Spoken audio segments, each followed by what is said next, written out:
Welcome back to ABC 13 Weather Now. Joining me now is our weather friend from the Houston Chronicle, meteorologist Justin Ballard, a familiar face to the program. Welcome back, Justin. Thank you for having me, and I promise no Earharts in this segment at least. Today we're talking about something that we often don't think about in Texas, but it's something we do have, and that is a wildfire season. Especially in this part of Texas, and especially given the very wet January that we had, Yes. but we do have a wildfire season, and we're heading into that, especially as we get into the month of March and April. So what have you unearthed on the topic of wildfires in Texas? So what I've unearthed is that the spring wildfire season, there's two of them. So the spring wildfire season, which kind of kicks off late this month going through before the rainy season kind of kicks into high gear.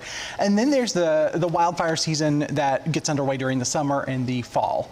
The spring wildfire season is typically wind driven. So strong winds, of course, associated with cold fronts that still manage to make it through the Lone Star State, kick up these high winds, of course, and that leads to not only wildfires, but growing wildfires, very rapidly growing. And it's often the kinds of fronts that we have coming this way, the ones that don't produce a lot of rain, the Pacific fronts that come with a whole bunch of dry air behind them and those gusty winds. The drop in humidity, that makes a big old difference as well. Yeah, okay, so let's take a look at the current fire threat across the state of Texas. At this time, we have a low threat in our part of Texas because, as you mentioned, it's been very wet lately, but that's not the case for the rest of the state. I mean, look at the western half of the state. We've got the Panhandle, West Texas, El Paso, very high fire danger for today. Now, as we get into tomorrow and Friday, that moderate risk may shift just a little bit towards the east, but overall, because we've had so much rain over the last couple of weeks, month or so, we're not at risk of any kind of wildfires. And you see the number of burn bans there,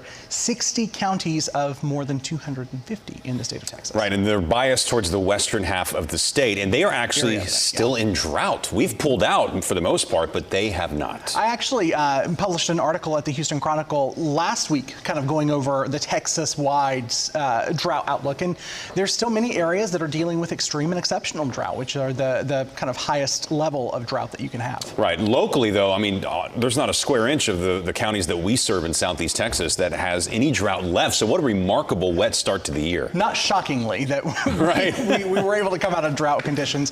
And there you see it, the Texas Fire Map and Tracker on the Houston Chronicle's website. It's interactive. We update it. We obviously update it during fire weather season, so we'll be updating that over the next couple of weeks, months, and beyond. That's great. So as long as we can keep the ground nice and wet around here, it should minimize our risk of wildfires. Small chance for rain tomorrow. Okay. Justin Ballard, thank you so much for joining us today.